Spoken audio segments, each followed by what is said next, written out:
You don't have to stay friends with people who don't respect you. I know that that can seem a little bit like a foreign concept, and it can be something that's difficult. I mean, it's never easy to block people, it's never easy to cut them out of your life. I mean, sometimes they make it really easy, but especially if this is, one of the first times that you're ever doing this, it's gonna be hard. And I want to acknowledge that. I want to say I see you, I've been there, and it's worth it. You are a real human person, and you deserve respect. You deserve to have your name respected. You deserve to have your pronouns respected. You deserve to have your disabilities respected, your mental health, your physical health, all the things. Above and beyond any religious or political ideologies, you deserve to have your humanity and all the basic things about you as a human respected, no matter what anybody else believes. And I want to tell you right now that if somebody's political or moral compass is more important to them than treating the people around them like real humans who deserve respect, then they're bad friends and they don't belong in your life. Now for me, I can deal with having people in my life who I disagree with, politically, sometimes, probably not fascists, but sometimes. Certainly religiously, if somebody I disagree with religiously, perfectly fine with that, as long as they respect me. If they want to be my friend, they're going to respect my name, they're going to respect my pronouns, they're going to pay attention to my ability and my disability, and they're going to accommodate for it because I'm a human person who deserves respect.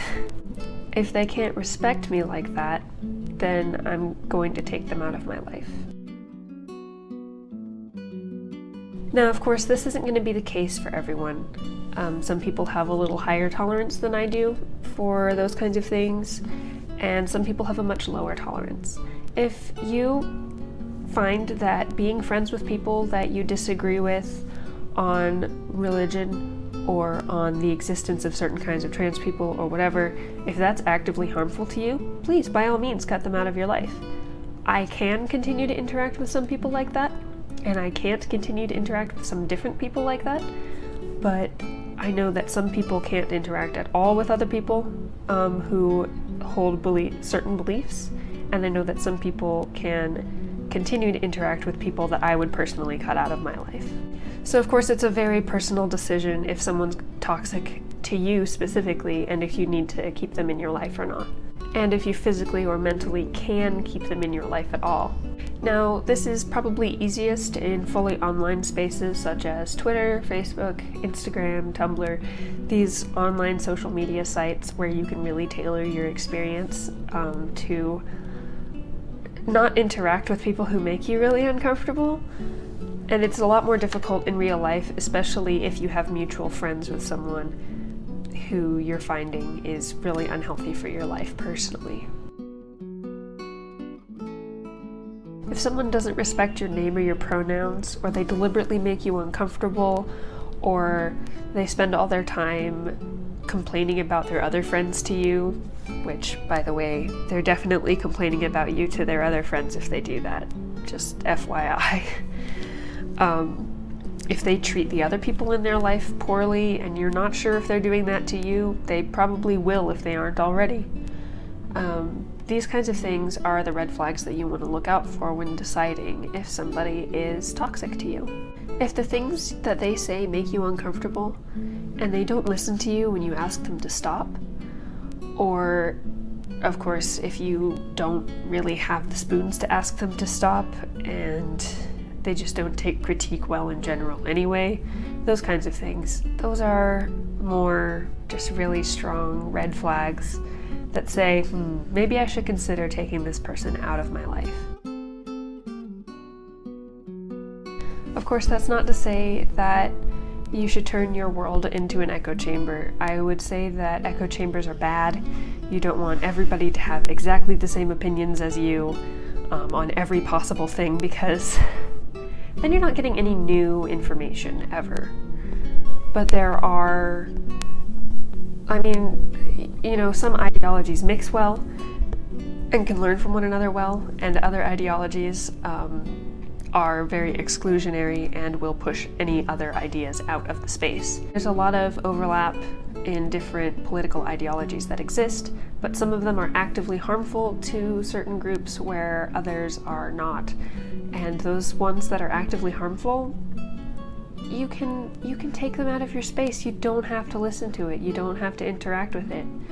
If it takes up too much of your brain space, if it gets you to panic, if it triggers you, please, by all means, take that out of your space.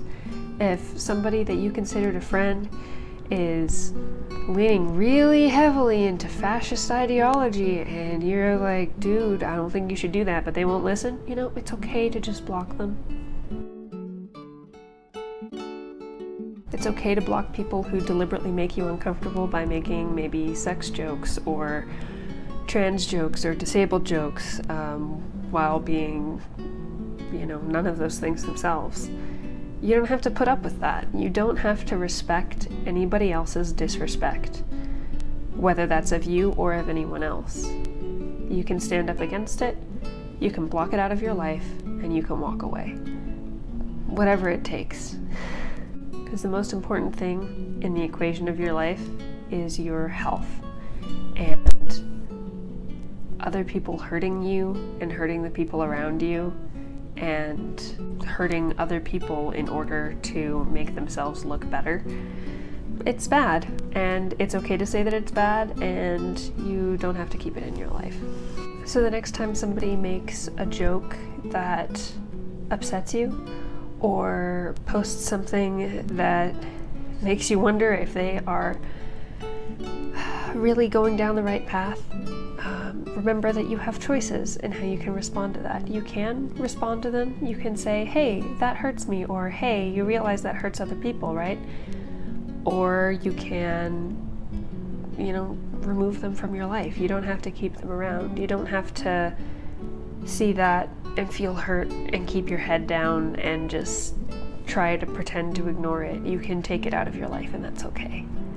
It's often better for your sanity to do that.